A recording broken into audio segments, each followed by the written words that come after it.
Salut, alors je voudrais te parler aujourd'hui, c'est Jean-François de Sentier du Bonheur, et je voudrais te parler aujourd'hui d'une vidéo super que j'ai vue qui s'appelle Rencontre avec Jean-Philippe Valla, VA2LA.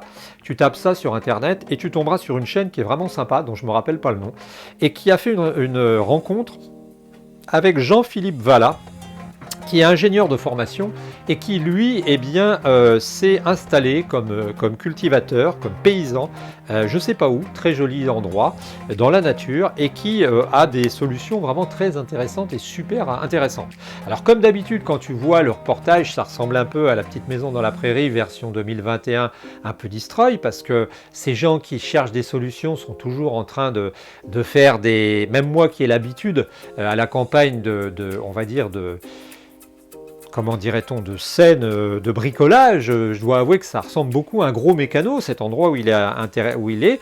Mais en fait, ce qui se passe, c'est que cette personne, eh bien, elle est super. Jean-Philippe Valla, il est vraiment très bien. Et je ne sais pas s'il a un site ou comment il fait. Je sais qu'il fait aussi de la formation pour les paysans. Mais ce gars-là, il est vraiment très bien. Et pour moi, il a tout compris. Il a tout compris. Pourquoi? Parce que il a compris que, en fait, ah ouais, tu m'excuses, parce que c'est ici les restes du truc sur la manif que j'ai écrit, l'alternative à la manifestation. Donc, j'étais sûr que tu étais en train de lire ce que j'écrivais, ce que j'avais écrit derrière, donc je me suis dit, hop, hop, hop, je l'efface. Et donc, ce gars-là, Jean-Philippe Valla, il est super, parce qu'il a mis au point plein de systèmes très intéressants, comme par exemple des systèmes pour chauffer son eau, hein, c'est-à-dire qu'il chauffe son eau avec un système de fermentation, hein, de matière, de choses qui sont broyées, une sorte de compost. Il fabrique aussi un système d'accumulateur de chaleur avec des galets. C'est quelqu'un vraiment de super sympa à regarder et à écouter. Et je pense que ce gars-là, il a pas mal compris les choses, il a vraiment tout compris, et il a eu la possibilité de s'y lancer.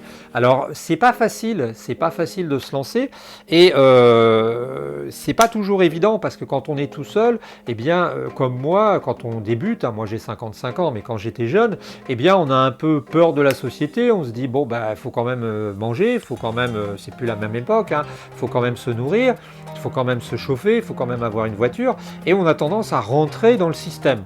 Et ce gars-là, il explique que finalement, le fait de devenir cultivateur, de devenir paysan, peut être une alternative. Alors c'est vrai que ça demande déjà, quand tu le vois, tu vois que c'est un gars qui est, d'un point de vue psycho, quand tu le vois comme ça, psychomorphologique, hein, quand tu le vois, il a l'air bien décidé, quoi. Il a le poil frais, c'est sans doute pas n'importe qui, il a des connaissances, c'est un ingénieur. Peut-être qu'il a une femme qui travaille dans autre chose qui peut l'aider, je ne sais pas, mais c'est un gars qui a pas mal compris, et qui dit qu'on peut être aidé quand on démarre comme paysan. Alors, moi je ne sais pas comment ça se passe, j'ai trouvé qu'il était vraiment somptueux, ce gars-là, qu'il était vraiment très intéressant, qu'il était vraiment très pertinent, et puis il a fait quelque chose que je pressentais, qui me paraît génial, dans les endroits où il ne fait pas toujours super beau, comme chez nous ici en Normandie. Il a fait une serre dans laquelle il a mis sa maison, et ça je trouve que c'est un trait de génie, parce que dans sa serre, il peut cultiver presque toute l'année, et puis sa maison est à l'intérieur, donc il supprime les problèmes pratiquement de chauffage, puisque il est toujours à des bonnes températures, ou au moins il est à des températures correctes.